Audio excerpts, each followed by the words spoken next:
Talk to Marie. Here we go. This is for Dan, because Dan's the biggest Chargers fan I know, besides Dave, our director. Dave, our director, I think beats you. And I have Melvin Gordon here with me. Melvin Gordon is one of the best running backs in the league, and he's actually rehabbing from knee injuries. So you didn't play in that big game this weekend. But first of all, how you doing? How you feeling? Feeling good. Just been getting after it with the trainers, doing double days, getting in there early. I'm heading in the right direction. Good. That's good to hear, because it was an amazing game. It was a freak injury. Yeah. And when we came out of the game in postgame, the first thing I said is the most important thing that happened in that game is Melvin Gordon got hurt, and Phillip Rivers had like an amazing game. Yeah. But you were what I noticed, because you really drive that offense with them. So you're important. Everyone needs to know you're good. Oh, I would like to hope so. Okay, good. So you're rehabbing.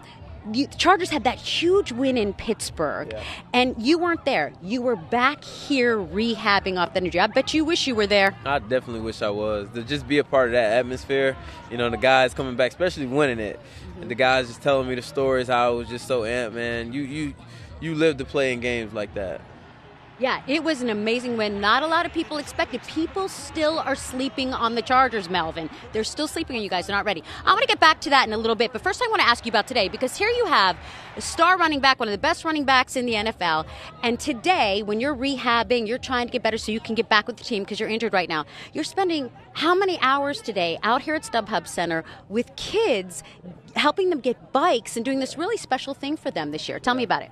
It's just another opportunity to come out here and give back. Just teaming up with Rally, and it's special. I've got invited out to do this, a couple times, and I'm pretty honored. To just put smiles on kids' faces. Not every kid is gonna get a gift for Christmas or get something, so this might be their Christmas gift. So for them to go home and be happy and have something to smile about means the world. It feels good when you see them and you see their faces. So they're out in the audience, they're out in the crowd out there, and you're talking to them, and you're talking to them about, good things, health, whatever. And they're shouting questions at you, like, how do you get your helmet on over your hair? Yeah, I guess they see my hair like this, and they're like, how do you do it? But, I told them I put it down, and, they don't know. Asking how many touchdowns you have, this and that. They're just eager. It's just kids being kids. How many touchdowns do you have? 13. Okay, good. You should know that off the top of your head. I should know that off the top of my head. And then I was wondering, if when you were a kid their age, and these kids are what? How old do you suppose? 10 years old? When you're a kid their age, or younger than that, who would it have been for you that you'd have been like totally stoked to see at something like this? Probably like Barry Sanders or, Michael Jordan. Just someone with a face that, everyone sees all the time. So that does something that you're awed. You have these awe moments with, some type of athlete like that. But, I would have been happy with seeing somebody. It didn't matter.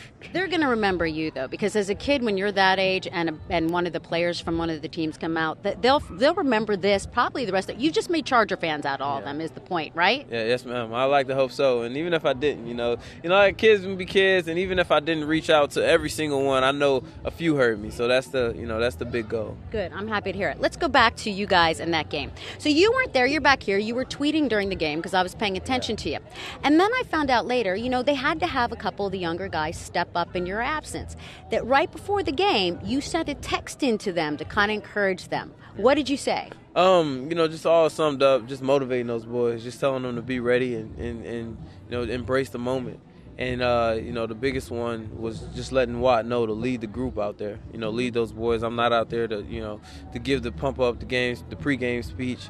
You're the second oldest in there, man, so go lead them boys the right way. And that would be J.J. Watt's brother and T.J. Watt's brother. Yeah. Like, isn't that crazy? It Three is. of them in the NFL. It is. Yeah. Well, we wish you the best. You got some big games coming back. You think you'll be back for that Thursday night game against the Chiefs? Ooh, that's a goal.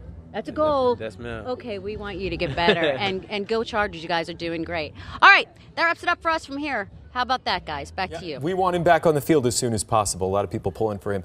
Hey, Liz, can you ask Melvin Gordon, what did he think of Anthony Lynn calling that trick play? It was, he's had a great coaching season, but it seemed kind of questionable, up big. Oh, you want to get all serious? Yeah. You want to get all serious with Melvin right now? All right, Melvin. I thought it was a dopey this question call. not coming from me.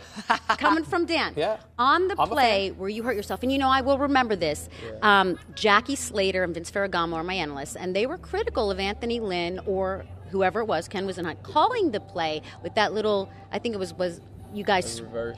It was a reverse. Yeah. They were critical because you got hurt on it, and at that point you guys were so far ahead in the game. Yeah. Now, I kind of know what you're going to say, but you say it anyway.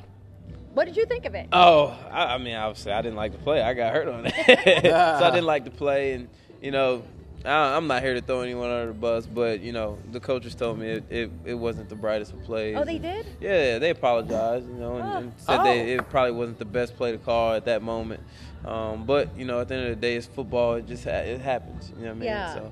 So We're just it is what it is. Because I wouldn't be complaining if I broke for 80 yards and went for a touchdown. So we wouldn't be having a story. You're right. When you win or you score another touchdown or you look great, no one complains. Yeah. That's the truth of it. So there you go, Dan. Well, that was thank good. you. I've never heard the coaches apologize to a player for calling a play before. That's actually something. I've never heard.